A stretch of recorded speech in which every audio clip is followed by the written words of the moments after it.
Ang Panginoon, magandang umaga po sa lahat ng anak ng Diyos.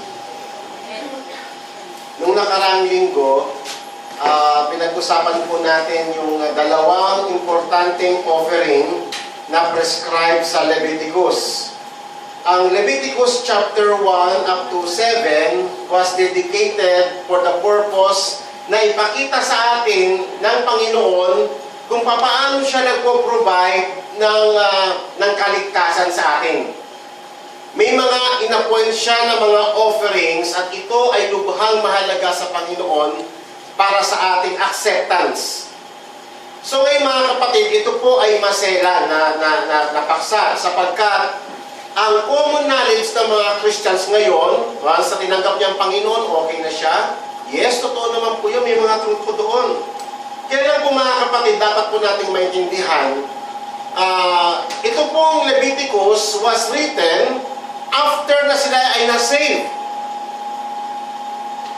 Ibinigay ito ng Panginoon, save na po sila rito.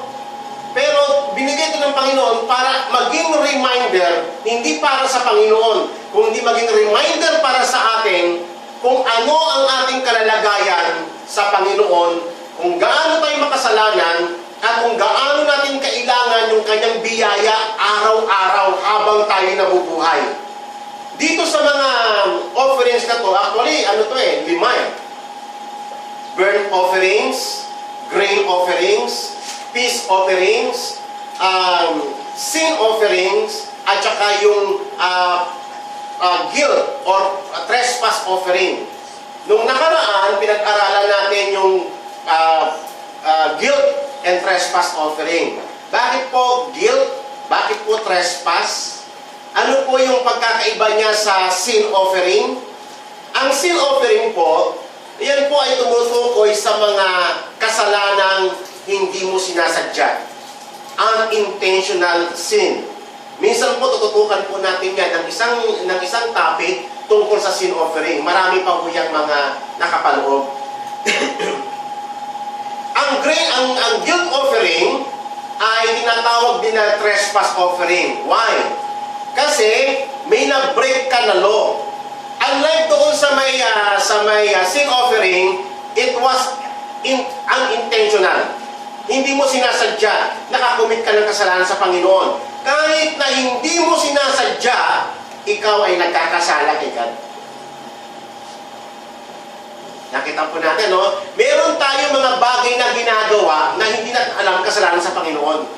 That's why si God ay nag-provide ng offering for that sin.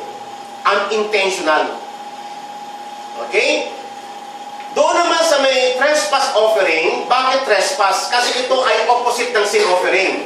Kung ang sin offering ay unintentional, yung sa may trespass offering ay intentional. Talagang nakakumit ka talaga ng kasalanan sa iyong kapwa. Maaaring dinaya mo siya, meron kang hiniram na hindi mo binalik, o kaya maaaring niloko mo siya, o ano pa mga bagay. It was intentional. At bakit siya tinawag na guilt? Kasi pag ikaw ay nagkasala sa iyong kapwa, hindi lang sa kapwa mo yan. Ikaw ay nagkakasala sa Diyos. Ikaw ay guilty before the court of law. Kaya nga mga kapatid, mag-ingat po kayo, no? Sa pagsasalita laban sa iyong kapatid. Doon po sa may guilt offering na pinag-aralan natin noong nakaraan, yun po ay usapan ng kapwa mo. Nakakala mo sa kapwa mo lang ikaw nakakumit. Yung pala, sa Panginoon, first and foremost. Kaya nga mag-ingat po tayo. Nakita po natin yung mga regulations sa guilt offering. Ito po ay nag-provide si God ng way. Kung sakaling ikaw ay nagkasala nito at dumating yung point na inamin mo yung kasalanan, inadmit mo in advance, hindi ka na nagpabuking sa Panginoon. Di ba naalala niyo yung si Akan? Ang kasalanan ni Akan, ganito eh. Binisto ng Panginoon na merong lumabag sa kanyang batas na huwag kukuha ng ipinagbabawal doon nung kinubkob nila ang bayan ng Jericho. Merong nag-disobey. Natempt siya doon sa mga gold, sa mga damit ng Babylonian, tinago niya ito ay pinagbabawal ng Panginoon. Ang sabi ng Panginoon, lahat ng mga nandoon ay susunugin as burnt offering sa Panginoon. Kinubet niya yun. Panginoon, dumating ang salot sa kanila. Ngayon, hindi umaamin si Akan, hindi umaamin pati pamilya niya. Ang ginawa ni God, makita mo yung mercy ng Panginoon, nagpa-draw si God eh. Ang unang-una muna, ang Israel ay divided into 12 tribes. So, yung ay napunta sa tribe ni Akan. Okay, yung first step marami pa kasi marami pang pamilya dadaanan doon eh. Doon pa lamang, hindi na siya alam ng Panginoon. Akala niya hindi alam ng Panginoon. Akala niya hindi nakita ng Panginoon. So ngayon, nag-draw lots ulit. Doon sa may pamilya ng tribe na yon, nakuha yung pangalan ng lolo niya. Hindi pa rin siya umamin. Tapos nag-draw lots ulit, napunta doon sa may lahat ng tatay niya. Hindi pa rin siya umamin. Hanggang sa huling draw lots, siya ang pinpointed. Hindi kay God, walang Hanggat maaari tayo ay ina-encourage ng Panginoon na pagsisihan mo, once you have committed a sin against your neighbor, aminin mo na hanggat maaga. Huwag na yung yung parang kung todo deny ka to death, huling bistado ka ng Panginoon. Kaya po yung guilt offering ngayon ay ginawa ng Panginoon as a way out para sa mga nag-offenders, nagkasala, para ang iyong relationship kay God ay constantly open. Okay? So nag-provide si God ng way, yung guilt or trespass offering. Yun po ay para sa mga umamin. Dumating na convict yung heart niya at kinonfess niya ito sa Panginoon. At si God ay nag-require ng restitution plus 20% or 1/5 of that Okay? Kunyari may nakuha kang pera, 1/5 nun, babayaran mo yun. Fair enough yun. Kasi yung sa iba, ang ng Panginoon, ang gravity ng offense, ang kabayaran, ang restitution ay umaabot ng 200%, 400%, at minsan, worse, 500%. Nang sa ganon, bakit po nilalagay si God ng ganong Sa atin nga, may daños perwisyo eh. Pag ikaw meron kang nagawa sa kapwa mo, may daños perwisyo. Kasi na-perwisyo mo siya eh. So kay God, may ganon din siya. Okay? So, depende doon sa kategory ng iyong offense sa Panginoon. Tatandaan po natin, once na ikaw ay nagkasala sa iyong kapwa, hindi lang siya. Huwag mong kakalimutan merong Diyos na nanonood sa atin. Sa kada salitang binibitawan, alam ng Panginoon siya, recorded niya sa Kanya. And you are incurring guilt. You are guilty before the court of law unless you settle it before God and to your neighbor. Kaya sabi ng Panginoon sa New Testament kung ikaw ay mag-o-over kay God at naalala mo na ikaw ay yung kapatid mo ay merong usapin sa iyo, isettle mo muna yon. Ibig sabihin, ka muna ng restitution before ka na lumapit sa Panginoon at i-offer mo ang iyong offering. Nakita nyo? Meron pong procedure si God at ito po ay applicable sa atin. Hindi po porke na tayo ay saved ng Panginoon, okay na tayo. Tatandaan niyo po, ang Leviticus, ito po mga offerings was given para sa atin. Na tayo mga ligtas na para mapanatili natin ang ating magandang kalalagayan, yung ating harmony sa ating Diyos. Huwag niyong kakalimutan na merong Diyos na nanonood sa atin, ini-scrutinize niya lahat ng ating sinasabi, umaga man o gabi, madilim man o liwanag, secretly man or publicly, alam ng Panginoong Diyos lahat yan. Mag-ingat po kayo. Amen. Yan po ang guilt offering. And this time, tatalakayin po natin exhaustively yung burnt offering. Ang burnt offering, pahapyaw na talakay po natin ito nakaraan. Na doon sa Leviticus chapter 6, ay nagbigay si God ng provisions na this is the law of the burnt offerings. Na dapat dadalhin mo, sabi doon sa Leviticus chapter 6, sabi rito, then the Lord said to Moses, command Aaron and his sons, saying, this is the law of burnt offerings. The burnt offering itself shall remain on the heart of the altar all night until morning. So meron pong tinatawag na corporate burnt offering. So ito po ay talagang mananatili doon sa altar all day long at marami pa pong procedure ito.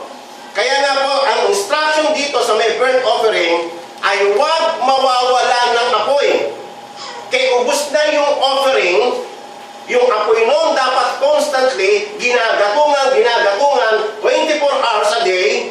Kay ubos man, kay meron pang offering, dapat hindi mamamatay ang apoy noon. Okay? So ngayon, pag-uusapan pa po natin ng mas malawak, ito pong burnt offering. Tatandaan po natin mga kapatid, ito pong mga offerings na ito was intended para makita po natin ang picture na tayo ay makasalanan.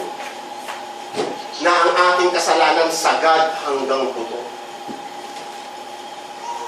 Walang mabuti sa atin. Mismo si Jesus ang nagsabi niyan, nothing good. Si Apostle Paul sinabi niya, nothing good dwells in me. Tayo ay makasalanan. Hindi lamang sa ikaw ay nagkakasala. Dalawang klase po ang sinesettle ng Panginoon. Yung kasalanan at yung mga kasalanan. Tinalaki ni Brother Rick yun bago siya umalis. Ang kasalanan at mga kasalanan. Kumbaga sa puno, yung puno at ang kanyang bunga. Yung mga kasalanan na kukumit natin, usually tayo, we confess particular sins. Tama po ba? Kunyari, ikaw ay nagsinungaling, ikaw ay nagalit ka, o ikaw ay meron kang you confess your sin. Sins, mga kasalanan. Yun po ay bunga lamang ng puno. Ano yung puno? Tayo. Makasalanan. Sagad sa buto. Body, soul, and spirit. Sinful tayo. Sinner tayo. Dalawa po yan. Kaya minsan tayo, ang akala ng mga Kristiyano, sapat na i-confess niya kay God yung kanyang mga kasalanan. Pero hindi niya pinagsisihan kay God yung pinakabuod, yung pinaka-simple being natin. At dito sa mga offerings na ito, ipinapakita ng Panginoon kung paano siya nag-provide ng salvation sa atin through these offerings. Okay? So ngayon, ang burnt offerings ay kakaiba sa lahat ng mga offerings.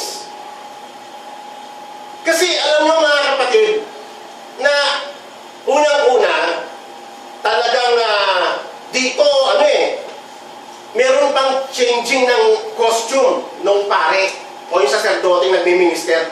Nagpapalit pa siya. Isipin mo, kunyari, i-offer yung offering. Pagkatapos doon, kailangan may susuotin siyang prescribed na damit ng Diyos. At kapag naubos na yung offering, yung ashes nun, itatabi ngayon. Lalagay niya pa sa may side, sa may eastward ng altar, kasi yung brazen altar yan. Ilalagay niya pa rin, ipe-present niya pa yung ganun. Pagkatapos nun, magpapalit ulit siya ng damit. Tapos kukunin niya yun, at pupunta siya doon sa malayong lugar, yung malinis na lugar, at doon niya tatapon yung ashes ng burnt offering. Napaka-particular, ang dami ng kakaibang feature kaysa sa ibang mga yung peace offering, grain offering, sin offering, trespass offering, o guilt offering. Kakaiba siya. Unang-una mga kapatid, ito pong burnt offering, ito yung pinakaunang-unang offering. Hindi lamang po ito nag-start sa Leviticus. Actually, ito yung practice doon pa nila Adan, nila Noah, nila Abraham. Pinapractice nila noon pa yan. Burnt offering. Napaka-importanting offering sa lahat ng mga offerings na nai-prescribe ng Panginoon. Okay? Kahit sila Moses, noong time na bago pa na-institute itong Leviticus, nagpa-practice sila ng burnt offering sapagkat napaka-importante nito. Naalala niyo ba yung offering ni Noah? Naalala niyo yun nung pagkatapos ng baha? Di ba? Nag-offer siya ng burnt offering? Di ba? Dahil ba nag-offer ba siya ng burnt offering dahil wala nang kasalanan sa mundo? Ha? Tatanungin ko po kayo. Uulitin ko yung question ko. Nag-offer ba ng burnt offering si Noah dahil wala na bang kasalanan sa daigdig? Sabi nga ng Panginoon doon sa Genesis chapter 9, ang tao talagang ang kanyang very intent ay sinful na. Alam ng Panginoon Diyos yung sinfulness natin. Talagang sagad na hanggang buto. Kaya nga merong burnt offering dahil for that purpose. Kita nyo, pagkatapos lamang ng ilang anak niya mismo, nagkasala na kagad. Kasi ang tao talagang, mula nung si Adam ay bumigay sa kasalanan, ang tao, ang tendency niya talagang deprived na siya. Kaya kinakailangan na merong constant or continual burnt offering, kinakailangan merong continual fire doon sa altar para masettle yung ating mga kasalanan upang tayo ay maging katanggap-tanggap sa Diyos at upang tayo ay maging ligtas araw at gabi. Imagine niyo ang Israel sa wilderness. Napaka-dangerous ng wilderness. Ang dami mga wild beasts sa gabi. Ang dami mga predators sa gabi. Pero sila ay ligtas sa kalagitnaan ng mabangis na wilderness because of that burnt offering. Ganyan po ang ating kalalagayan sa Panginoon. Iyan po ang ating estado. Tayo po ay na-preserve. Isa sa mga doctrine ng salvation ng Panginoon is preservation. We have been preserved not of anything else, but because of the burnt offering which the Lord Jesus Christ in-offer niya ito sa Panginoon. Alam natin ang burnt offering, alam natin ang lahat ng offerings na ito, si Jesus Christ yan. Siya yung perfect sacrifice. Siya yung nakapag-fulfill ng lahat ng yan. Siya yung burnt offering, siya yung sin offering, siya yung guilt offering, siya yung peace offering, siya yung grain offering. At iyan po ay ang gaganda po ng katotohanan yan. Lahat po yan ay in-accomplish ng Panginoong Yesus upang tayo ang ating reconciliation o estado sa harapan ng Diyos ay manatili tayo sa Kanyang covenant. Kaya nga tayo, alam niyo po itong burnt offering nito. Tuwing naaalala natin na laging merong offering day and night. Merong offering sa umaga, merong offering sa gabi. At hindi na uubos yung apoy na yun para lang ma-remind natin na ganun katindi yung pangangailangan natin ng biyaya ng Panginoon. Ganun katindi. Yung offering ni Christ day and night hanggang sa resurrection day. Kailangan natin yun para maihatid tayo buhat ng tinawag tayo ng Panginoon hanggang sa marating natin yung resurrection day. We need that burnt offering of the Lord Jesus Christ.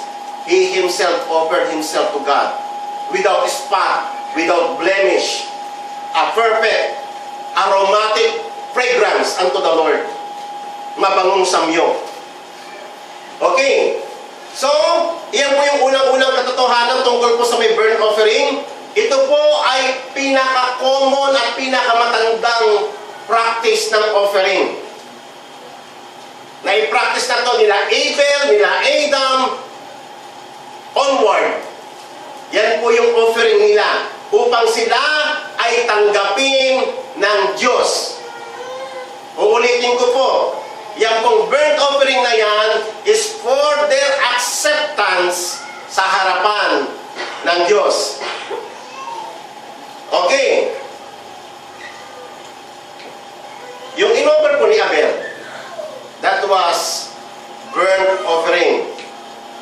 So ngayon, dito po sa may ikalawa, ito pong sa may Leviticus chapter 1, ay hindi po ito corporate offering.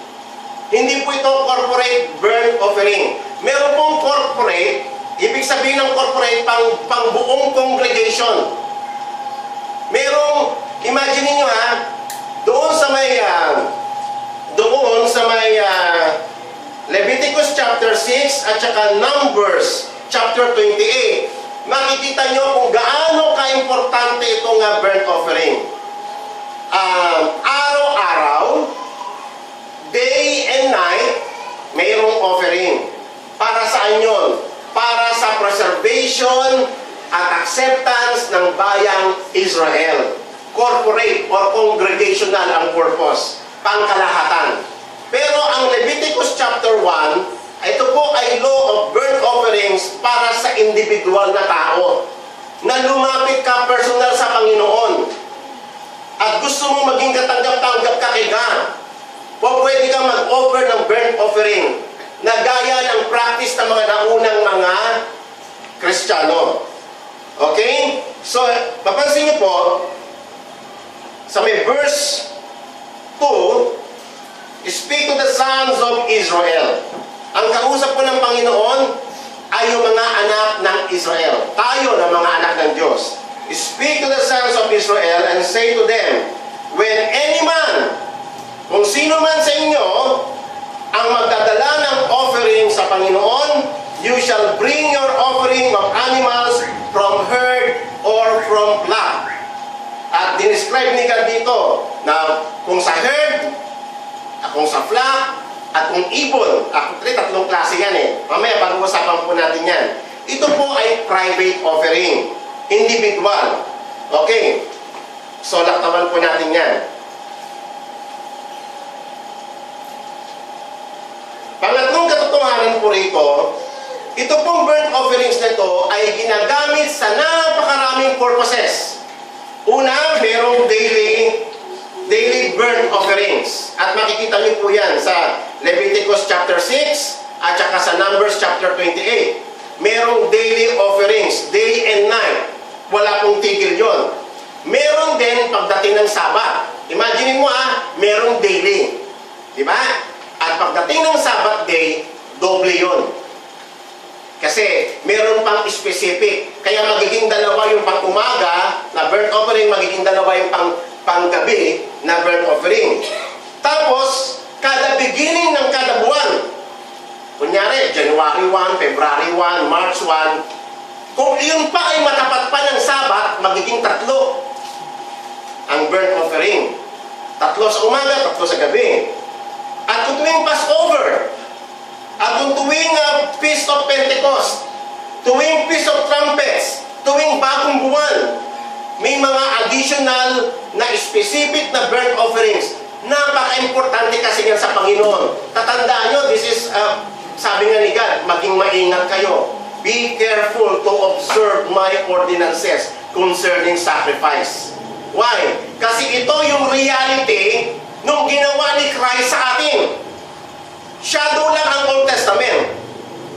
Ito ang reality, yung ginawa ni Christ sa atin, upang tayo ay ma-remind na minsan na namin mga Kristiyano, parang ang feeling niya, sinave na ako ni Christ. Actually, hanggang ganun na lang siya eh. Nakalimutan niya na yung purpose. Nakalimutan niya na yung significance ng mga ginawa ng Panginoong Yesus. Kaya minsan ang mga Kristiyano, hindi nakapagkataka, napakadaling mag-commit ng sin. Nabaliwala na yung purposes ng Panginoon sa buhay niya. Ito pang burnt offering na to, usually, ito ay in conjunction with other sacrifices. Pag nag-offer ng guilt offering, merong burnt offering. Pag nag-offer ng sin offering, merong guilt offering, merong burnt offering. Kapag nag-offer ng free will offering, sheep offering, o new grain offering, laging may kasamang burnt offering. Nakita nyo, napaka-importante niya, hindi po ba? Pangatlo, yung mga occasion, yung sa mga cleansing, laging merong burnt offering. Kunyari, yung babae, marumi siya. Kasi nung Old Testament, kapag nanganak ang babae, marumihan. Mag-o-offer siya ng burnt offering. Si Mary, nag-offer siya ng burnt offering. Kapag ikaw, ang lalaki, meron siyang discharge, marumi siya, siya ay mag-o-offer ng burnt offering. Kapag ang babae, ganun din, may abnormal discharge siya, kaya dinudugo siya ng prolong, siya ay nag-o-offer ng burnt offering. Kapag ang cleansing ng Nazirite, at purification ng congregation, consecration ng mga Levites, kung tuwing merong i-appoint, i-ordain ng mga lingkod ng Panginoon, nag-o-offer ng burnt offerings. Napaka-importante niya. Nakita niyo po yung napakalawak na gamit niya? So ngayon mga kapatid, para saan po ito? Ang pang-apat po, na katotohanan tungkol po sa may burnt offering, unlike sa ibang mga offerings, for example, peace offering.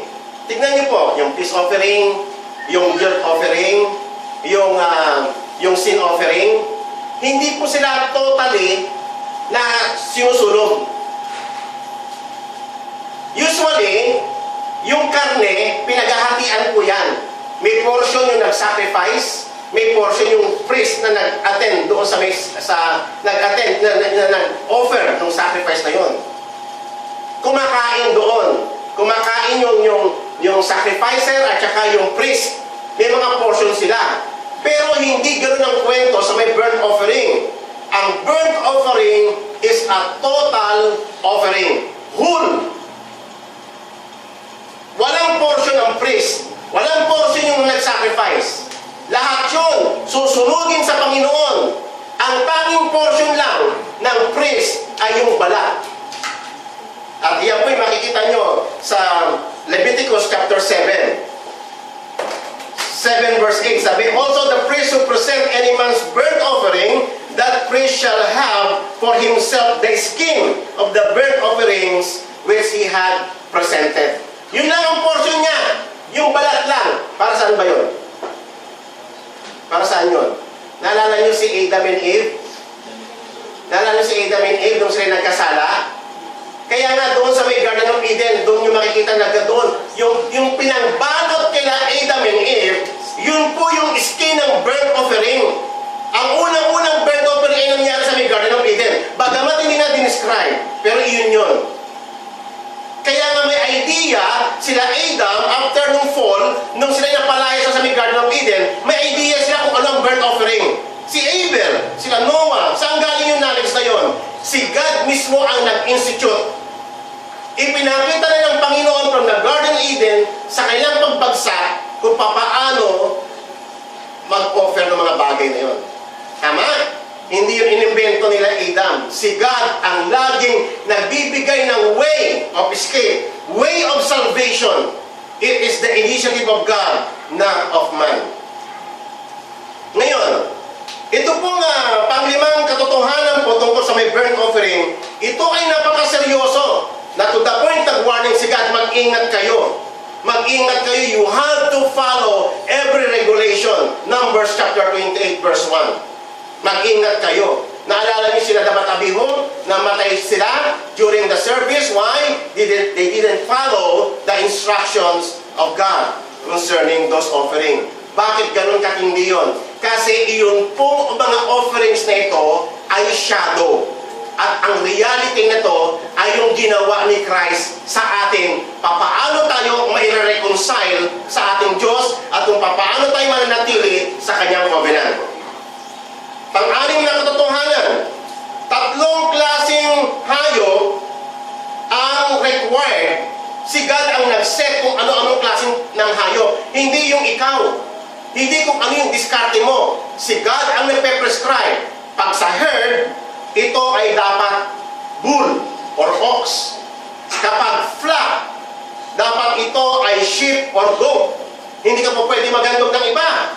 Yun lang ang prescribe ng Panginoon. Pangatlo, kung ito naman ay ibon, ito ay either na dove or pigeon. Hindi ibang klase mga ibon. Yun lang. Okay? Unang-una mga kapatid, kung titignan po, ito po mga hayop na ito na nai-prescribe sa may burnt offering, lahat po ito ay nai-prescribe sa Leviticus as clean animals. Mga hayop na domesticated animals na po pwedeng kainin. At ito po, mga kapatid, ay galing sa property nung nag-sacrifice. Walang libre. Lahat magdadala ng offering. Ikaw man ay mayaman, sino ba makakapaghandog ng ox? Magkano ang ox ngayon? Sabi nga ni Manang Anet kahapon, magkano ba ang bili niya ng kanyang baka? 35,000. Hindi pa hybrid yata yun. Ito mga hybrid ito eh. Sino makapag-offer ka ba nun? 35,000? Pag palagi mo 40,000 isang baka, yung offer mo. Pag may hirap ka lang, kaya mag-offer nun? Ha? Sino rito yung kaya mag-offer? Siguro yung mga kapatid mo yung kaya. Kaya yun. Pang mayayaman itong baka. Pero pag ikaw ay middle class, kambing o tupa. Talagang Panginoon no? Tayo, kaya siguro natin kambing o tupa. Magkano ba ang tupa ngayon? Magkano isang kambing? Ilang libo? 3,000 plus o 5,000, kayang-kaya pa yun sa mga middle class. Pag mahirap ka, hindi ka exempted, hindi porke mahirap ka, hindi ka mag-offer sa Panginoon. Dove or pigeon. Siguro kaya mo na yun. Nakita nyo? Hindi po sinasabi rito na may bayad yung grace ng Panginoon. It is free and yet without cost. Hindi maaaring ano ka, meron kang gagawin. Kaya nga sa pag-o-offer sa atin mga kapatid tanggalin po natin yung kaisipan na kasi mahirap lang ako, hindi lang mag-o-offer. Yung mga kapatid ko na mangyayamang ko, balik. Ni-require ni God mula sa mayaman hanggang sa mahirap, mag-offer kay God. Sa paraan na kaya mo, sa paraan na kung saan ka nagpo-provide si God sa iyo. Kahit mahirap ka, nagpo-provide si God sa iyo Amen? Amen. So, walang excuse. So, ngayon, ang pangpitong katotohanan tungkol sa may burnt offering, kinakailangan ito ay highest quality. Ito dapat unang-una walang kapintasan. Huwag kang mag-o-offer kay God ng may kapintasan, yung may sakit, bulag, pingkaw. Minsan yan, ugali ng mga ibang mga Kristiyano, yung mga tira-tira niya, yung mga leftovers niya, bibigay niya sa Panginoon Huwag niyong gagawin yung kay God. Huwag na lang kayo mag-offer. Sabi nga ang sumbat nga ni God doon sa may Malakay Subukan nyo nga mag-offer niya. Kunyari pumunta si Noynoy Aquino sa atin. Sige nga, mag-serve ka nga ng mga pagkain, ng mga may ano na. Huwag yung gagawin niya, sabi nga ni Rosdoni, it is an insult against God. Yung mga leftovers mo, yung mga tira-tira mo kay God, bibigay mo sa Kanya, i-offer mo sa Kanya. Ang gusto ni God laging first and foremost, sapagkat ganon si God nagbigay sa atin. Yung bugtong niyang anak, Diyos yun, nagkatawang tao, to offer Himself as a sacrifice. Napakataas ng binigay ng Panginoon. Tayo rin, matutunan din natin itong ano yun, lumakad ng ganong paraan.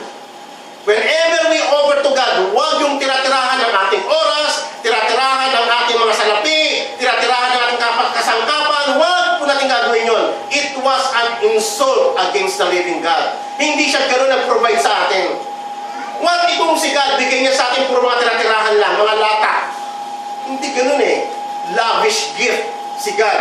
Alam niyo ba pag pinag-aralan po natin yung Feast of Tabernacles o yung Feast of Ingathering, grabe po yung offering doon. Ang daming bakas for 7 days, ang daming ram, ang daming ganito.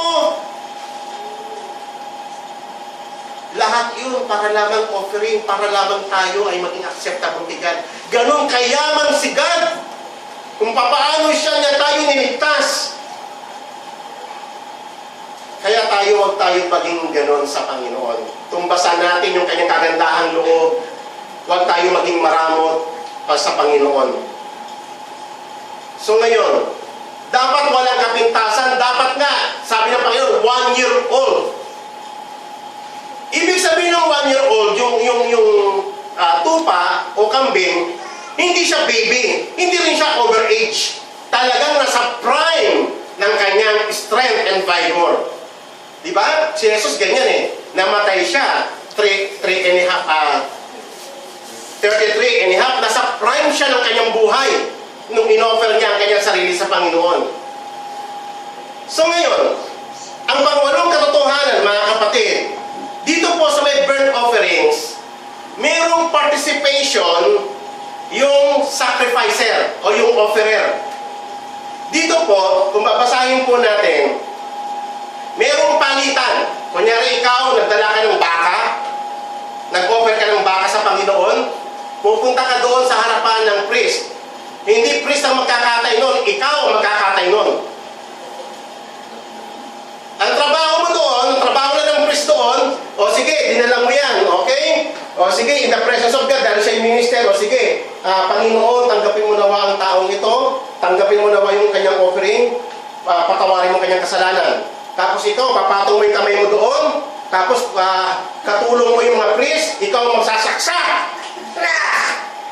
Kakatayin mo, buksan mo yung bituka, lalabas mo yung mga bituka, puputulin mo yung ulo, tatali mo yung paa, ikakamada mo yung sa altar ng Panginoon, ikaw yun. Hindi yung priest. Ang trabaho ng priest, pag kinatay mo na yun, sasahurin na ng priest yung dugo. Yung priest ang magkakalat ng dugo doon sa may altar, doon sa may dadaanan pabalik. Yun ang trabaho ng priest. Tapos ikaw magka-chap-chap, hindi yung priest. Chap-chapin mo talagang gano'n, isa-isahin mo gano'n. Ang trabaho ng priest, kakamadi niya sa altar. O yung ulo, yung legs, yung mga bituka, yung mga taba. Yun ang trabaho ng priest. Ikaw ang gagawa nun. Ano kayo picture nun, kapatid?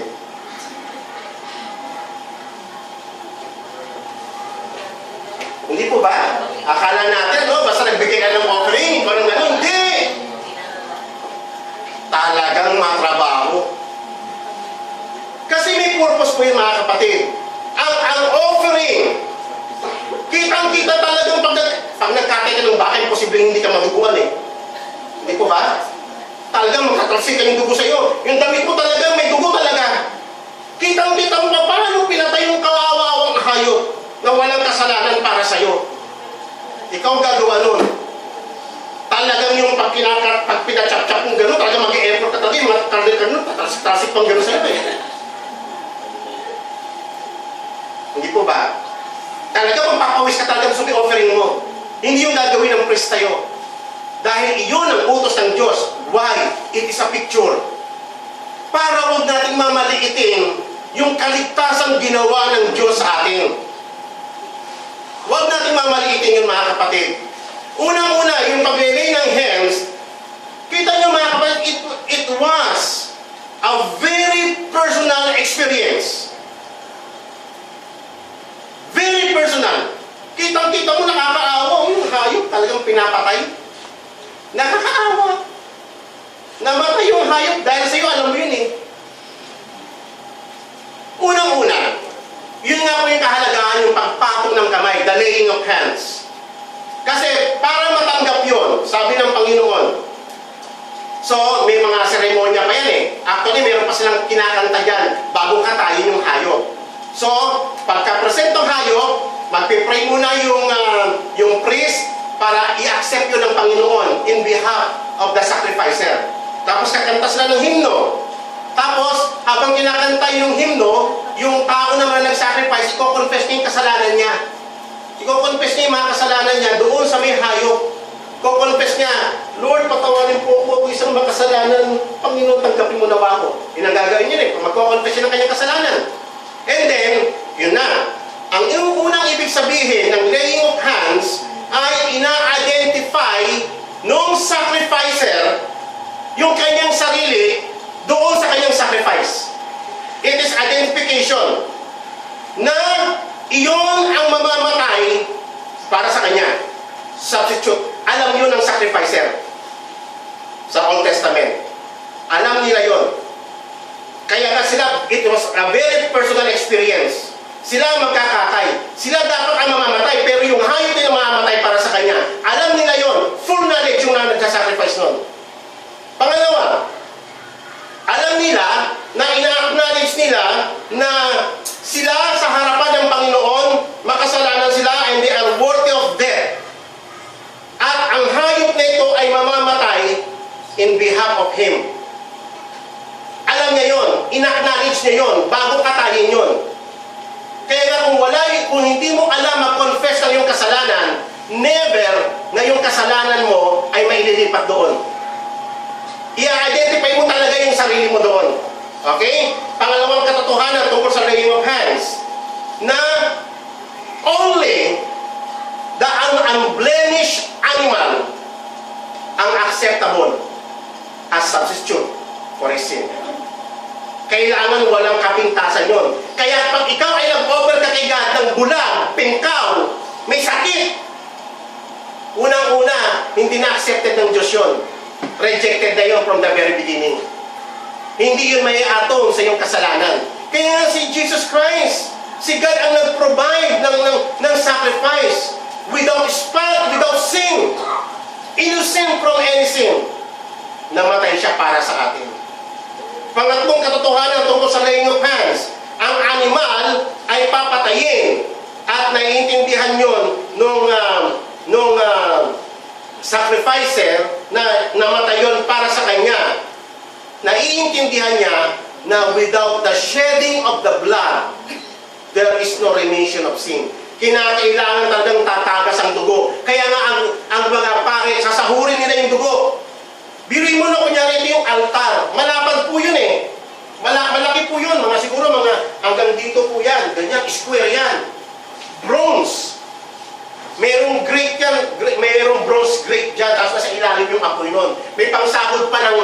kung may grate dito na malalaki ang parilya niya, sa ilalim may pangsahod pa ng abo. Kaya nga may maraming pang ano yun. So, imagine mo kung ito yung altar, merong 4 na horns sa may kanto, at ang gagawin ng sacerdote, kukuha ng dugo, ipapahid niya doon sa horns ng 4 corners. At i-splatter niya yung dugo papunta doon sa may tabernacle. Yung po ang trabaho ng sacerdote na nakitang-kita yun. Kung ikaw yung nag-offer, kung ano yung ginagawa doon sa may dugo, na without blood, there is no remission of sin. Kaya nga ganun ka-importante, sabi nga ni Peter, binili tayo ng Panginoon, hindi ng gold and silver, but by the precious blood of the Lamb. Iyon ay katibayan, yung dugo na yon, na hindi lamang iyon ang katubusan natin, kung hindi tayo ay pagmamayari na ng Panginoon. Binili tayo ng Diyos. Amen? Pagmamayari tayo ng Panginoon. Kaya nga nilagay yun, ipinahid yun, markado yun, na merong death, nangyari yung death, para lamang tayo patawarin. Why? Bakit kailangan ng death? Kasi for the wages of sin is death. Walang ibang kabayaran sa kasalanan natin. Hindi kaya ng penitensya. Hindi kaya ng mga self-flagellation. Hindi kaya po ng mga penance. The only payment for our sin is death. Kaya kailangan merong mamamatay. Kaya nga yung burnt offering ni Abraham, bakit po napaka-importante yung burnt offering ni Abraham? Kasi si God, yun po yung mensahe. Si Isaac sana ang mamamatay, si Isaac sana ang sasaksakin at yung offer kay God as burnt offering, nag-provide si God ng animal. At iyon yung naging pattern para sa tinatawag na substitution.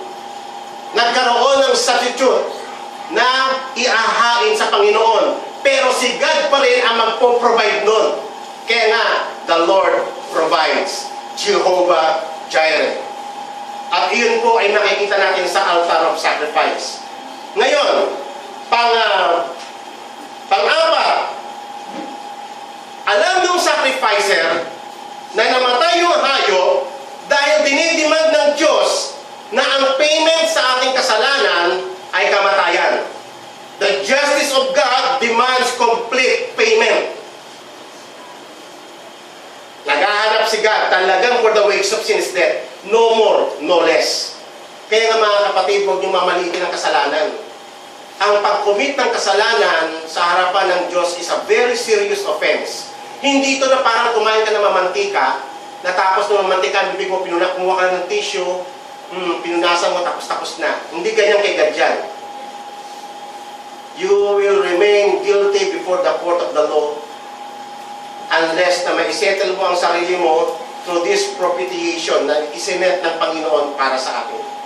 Nag-set si God, nag-appoint siya ng way para tayo ay manatili sa presensya ng Panginoon. Huwag din yung mamaliitin ng kasalanan, mga kapatid. It is a serious offense against the living God. That's why pinapakita niya ito. Uulitin ko po, ito po ay provided, saved na sila. Binigay ito ng Panginoon para makita po natin at ma-remind tayo, hindi si God ang ma-remind, tayo ang ma-remind. Unang-una, kung gaano kaseryoso ang kasalanan sa kanyang harapan. Pangalawa, kung papaano kalawak yung kanyang biyaya sa atin na nag-provide siya ng way of escape para mapanatili ang ating kaugnayan sa Panginoon. Accepted tayo at ma-preserve tayo at siya rin ang gumawa ng lahat ng way na yun. Panglima, yung positioning ng mga hayop. Yung positioning ng hayop. Okay? Isipin nyo, buong baka, kakatayin yan. Papatayin niyan, pagdagas ng dugo, sasahurin, i-splatter yung dugo sa may altar at saka sa may dadaanan papuntang holy place. And then, chachap-chapin, tatanggalin yung bituka, puputulin yung ulo, yung legs. May mga specific parts of the body na ni-require ng Panginoon. Tatandaan po natin mga kapatid, yung altar, it symbolizes the judgment of God over sin. Amen? Yung altar, nag-provide si God ng altar to judge our sin. para tayo ay maligtas. Ginudge niya ang sin doon. At alam natin na yung hayop na yon ay representative ng ating Panginoong Yesus. Si Jesus ang namatay para sa atin. Si Jesus ang perfect sacrifice for our sin. Siya yung perfect burnt offering. The final burnt offering. Si Jesus Christ. Isipin niyo yung position. Yung ulo. Ano ba yung ulo? Bakit kaya nilagay pa yung ulo doon? Ano? Bakit kaya nilagay yung legs? Bakit kaya nilagay yung mga bituka niya nakaseparate doon sa isang tungko? At yung mga taba-taba ng kanyang loins, sa kanyang kidney, kinuha yung mga taba-taba na yun, inilagay sa isang portion, and then yung mga laman nakakamada. Ano kaya gustong ipakita ng Panginoon Diyos doon sa atin? Kung ikaw yung nag-sacrifice, kung ikaw yung nandun nung panahon na yun, nakitang-kita mo na kinamada ng Panginoon, para saan kaya yun? Mga kapatid, ano ba ang ulo? Ha? Na andyan ang lahat ng iyong mga pag-iisip, ang iyong intellect. Isipin mo si Jesus yun, lahat ng kanyang pag-iisip, lahat ng kanyang reasoning, lahat ng kanyang filosofya, talagang inoffer niya, totally surrendered sa Panginoon. Yan ang ibig sabihin ng burnt offering, a total surrender. Yung offering na yung totally consumed sa Panginoon. Wholly consumed to the Lord. Na ginawa yun ni Christ. Nakita niyo si Jesus Christ, na talagang ang laman ng isip niya, my food is to do the will of God. Lahat na lang ng kanyang buong pagkatao. Wala siyang ginawa sa kanyang ganang sarili. Yung buong isip niya nasa Panginoon. Yung kanyang, dapat inward, yung mga bituka nandoon, nakalay. Yun yung kaloob-looban. Naalala niyo yung sinabi ni Jesus, you shall love the Lord your God with all your mind, with all your soul, with all your strength, and with all your mind, soul. Diba? Yung mula sa isip mo, sa kaloob-looban mo, sa lahat ng lakas mo, iibigin mo ang Panginoon. Actually, ganoon ang ginawa ni Christ. Yung pagkakamada ng mga iyon, kitang-kita ng Panginoon. Ini-scrutinize ng Panginoon, tinignan niya talaga, kasi ina-point niya yun eh. Iniisa-isa ng Panginoong Diyos yun kung na-meet yung requirement sa ikapagpapatawad ng ating mga kasalanan. Lahat ng mga daan ng Panginoong Yesus, lahat ng kanyang mga lakad is fully surrendered sa Panginoon, fully dedicated sa Panginoon. Kaya nga yung legs nakalagay doon eh. Yung ulo, yung kaloob-looban niya, pati yung mga taba, which represents the very strength or the energy ng isang hayop. Nakakamadang ganun. Specified. Unlike sa mga sin offering, unlike doon sa mga peace offering, kidneys lang, tsaka liver, at konting fats ang nilalagay doon. The rest, hindi nakasama sa offering. Pero ito talagang specified. Yung ulo, yung legs, yung bituka, yung taba, talagang nilagay doon. At kung ikaw ay nagsasacrifice, kitang-kita mo yun, oh, na namatay yung hayop na yun para sa iyo, tanggapin ka ng Panginoon, at ito yung mga laman na hinanap ng Panginoon sa offering na yun, para maging burnt offering, para maging sweet aroma unto the Lord. Kaya nga si Jesus Christ, siya lang the only perfect sacrifice na acceptable sa Panginoon. Yun siya. Ganun niya nirepresent tayo. Kaya tayo naging acceptable kay God day and night.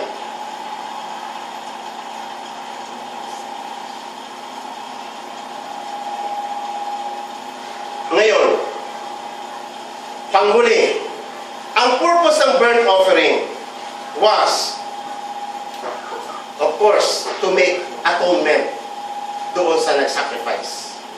Ang purpose po ng burnt offering is to make an atonement para tayo ay mapatawad at maging katanggap-tanggap sa Panginoon. Ito po ay para maging yung acceptance ng Diyos sa atin na mga makasalanan. Ang burnt offering, hindi po ito offering for a specific sin. Hindi po ito offerings, kunyari, ikaw ay nagsinungaling, ikaw ay nakiapid, ikaw ay nagnakaw, ikaw ay nandaya. Hindi yun para doon. Ang sin offering, ang burnt offering, ay para sa general state ng tao as sinful being. Sa kanyang pagiging total depravity. Ang tao ay makasalanan. kahit na tayo ay saved na ng Panginoon, nagkakasala tayo, prone tayo sa kasalanan, gising man tayo o tulog man tayo man ay aware o hindi aware, we are very prone sa kasalanan. That's why merong kinakailangan na continual burnt offering para ma-cater yung ating depravity. Ito po ay tumutukoy sa ating individual sinful state. Tayo po ay makasalanan sagad hanggang buto. Kaya hindi natin kailangan magpakyut kay God. Hindi natin kailangan sabihin kay God, Lord, ako po ay, kasi masipag ako, mabait ako, ganito ako. No. We are sinful. We are sinful. Kaliwat ka na nakakomite ng kasalanan. Ano man ang estado mo, ikaw man ay bago, ikaw man ay pastor, ikaw man ay pope, sinful. Ang tao ay bumagsak sa kanyang kasalanan. At buhat nung siya bumagsak sa kasalanan, talagang lahat ang intent niya, makasalanan. Laging tainted ng kasalanan. Ngayon, knowing these things, mga kapatid, diyan mo ngayon makikita kung gaano mo kailangan ang Panginoong Hesus sa ating buhay. We need Him every minute of our life. Every second, we need Him. We need His offering as a burnt offering unto the Lord. Kasi tayo ay totally deprived. We are very sinful. Tayo ay nakatira sa katawang makasalanan na very prone sa kasalanan. At ito ang reason kung bakit merong burnt offering. Not for a specific sin, but for our nature, for our being as sinful enemy of God. Kaya merong burnt offering. Upang tayo ay patuloy na maging katanggap-tanggap sa harapan ng Panginoon, upang tayo ay patuloy na merong atonement sa atin sa harapan ng Panginoon, para tayo ay ma-preserve ng Alam niyo mga kapatid, kung wala ang burnt offering, dahil sa ating sinfulness, maya-maya nagkakamali tayo sa ating pagkakasalita, sa ating pag-iisip, sa ating mga dealings.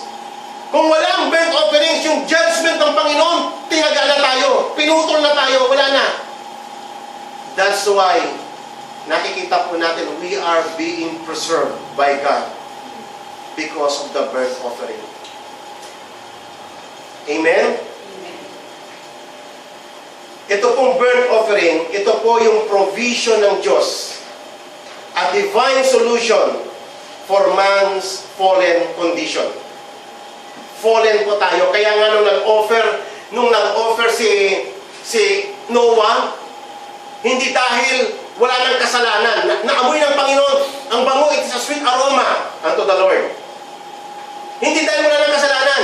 Alam ng Panginoon na talaga ang tao ay makasalanan na. Kaya sabi niya, hindi ko na muling gugunawin daigdig sapagkat alam ko ang tao, ang kanyang laging puso't intensyon ay magkakasala. Totoo yun. Kasi anak niya mismo nagkasala eh. At nanganak na yung kasala after Noah. Yung pong burnt offering ay upang tayo ay manatili sa harapan ng Diyos na katanggap-tanggap. At yon ay provision ng Panginoon dahil tayo ay nasa fallen state.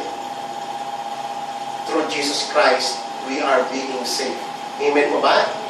Ngayon, ito po, naalala niyo po ba yung sinabi ni Jesus sa John chapter 14 verse 6, I am the way, the truth, and the life.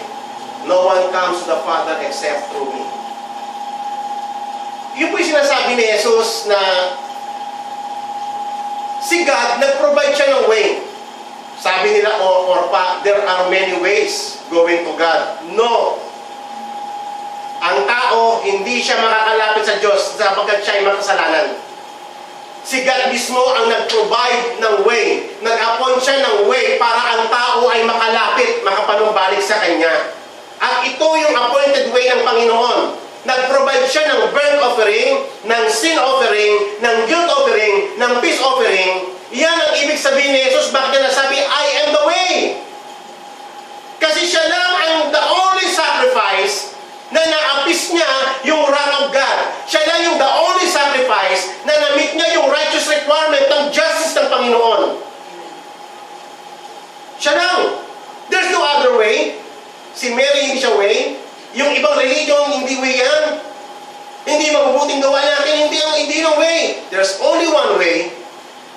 way which God appointed for man to approach Him. Meron lang isang daan. At kaya nadadaan tayong lahat sa Panginoong Jesus. Kaya nga tayo, kung tayo nanalangin, in Jesus' name, pag-recognize na yung si Jesus na namatay para sa ating kasalanan, na-overcome niya ang kamatayan, na-obey niya ang Panginoon, at siya yung naging dahilan kung bakit ako naging katanggap-tanggap sa Diyos. Yung pangalang Jesus ay napaka-importante sa ating panalangin. At sa confession ng ating faith, si Jesus, because He's the only way, the only appointed way of God for us sinners na makapalapit sa ating Diyos. Without Him, rejecting the Lord Jesus Christ or denying Him, His propitiation, His sacrifices, isa lang po ang ibig sabihin niyan. Yan po ay rejection ng Panginoon. Kaya tayong lahat ay lalapit na sa Panginoon sa appointed way. Ang tao, talagang napaka-creative, gagawa siya ng maraming way. But God appointed there's only one way. Yung itinatag niya. Okay? So, tatandaan po natin, yung offering ni Abraham as burnt offering, si Isaac sana mamamatay, pero nag-provide si God ng ram. Ang unang-unang katotohanan po nun ay si God ay nag-appoint ng substitutionary offering in behalf of us na makasalanan. Pangalawa, si Isaac na sana patay na ay muling nabuhay in that sense. Kaya nga tayo doon na sa may offering doon sa may Leviticus chapter 28 o Leviticus chapter 6 na day and night, ang offering ng Panginoon ay continual offering day and night. Tayo ngayon ay nasa gabi. Tayo ay nasa mundo na napakadilim. Ang madaling araw o liwanag ay ang pagbabalik ng Panginoon Jesus. Kaya yung offering ngayon ng Panginoon ay tuloy-tuloy yan hanggang doon sa day ng resurrection na representative ng resurrection ni Isaac. Amen po ba? Kaya nga tayo mga kapatid, maging thankful tayo kay God. Huwag natin kakalimutan yung ating confession sa Panginoon, yung ating pagpapasalamat sa Kanya kung paano siya naging mahabagin sa atin.